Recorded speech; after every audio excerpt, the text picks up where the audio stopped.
Anchal saint Joseph mission ആശുപത്രിയുടെ നിർമ്മാണം പൂർത്തീകരിച്ച 2 നിലകളുടെ ഉദ്ഘാടനം നടത്തി. ഇതോടെ അത്യാധുനിക സംവിധാനങ്ങളോടെയുള്ള 20 മുറികളുടെ സേവനം കൂടി ആശുപത്രിയിൽ ലഭ്യമാകും.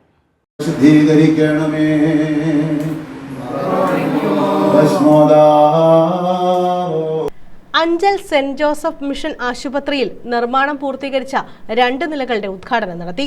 മദർ തെരേസ, അൽഫോൺസാമ എന്ന പേരുകളിലാണ് നിർമ്മാണം പൂർത്തീകരിച്ച 2 നിലകൾ തുറന്നു നൽകിയത്. പത്തനംതിട്ട ബിഷപ്പ് ഡോക്ടർ സാമുവൽ ഐറിനിയോസ് ആശീർവാദം ചെയ്ത് ഉദ്ഘാടനം നിർവഹിച്ചു.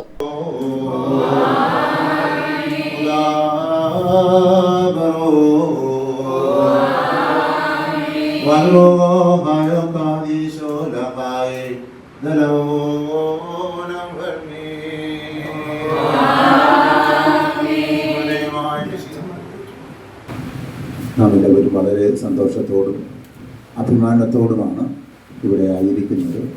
ഇവിടുത്തെ ഈ ആശുപത്രിയുടെ ശുശ്രൂഷകൾ സ്വീകരിക്കാത്തവരായി ആരും ഈ ഘട്ടത്തിൽ ഉണ്ടാകുമെന്ന് ഞാൻ വിചാരിക്കുന്നില്ല.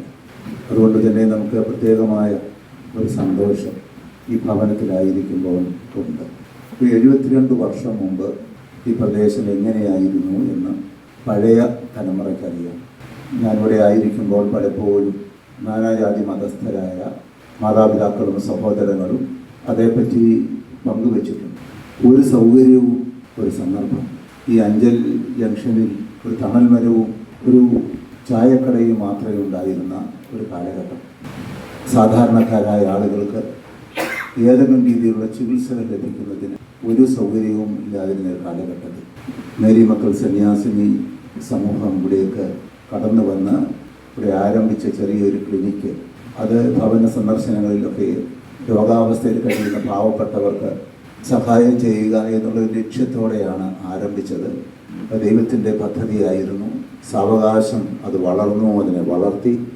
അത്യാധുനിക സംവിധാനങ്ങളോടുള്ള 20 റൂമുകൾ കൂടി ഇനി അഞ്ചൽ സെന്റ് ജോസഫ് ആശുപത്രിക്ക് ലഭ്യമാണ്. എക്സിക്യൂട്ടീവ് റൂമുകൾ, നഴ്സിംഗ് സെന്ററുകൾ എന്നിവയാണ് പുതിയ നിലകളിൽ സജ്ജമാക്കിയിട്ടുള്ളത്. ഗ്രാമപഞ്ചായത്ത് president A Naushad, vice president Bindu Thilakan, ആശുപത്രി director sister Lilly Thomas, HR manager Sijo, ജനപ്രതിനിധികൾ, വൈദികർ, ആരോഗ്യ പ്രവർത്തകർ തുടങ്ങിയവർ പങ്കെടുത്തു. News bureau, Anchal.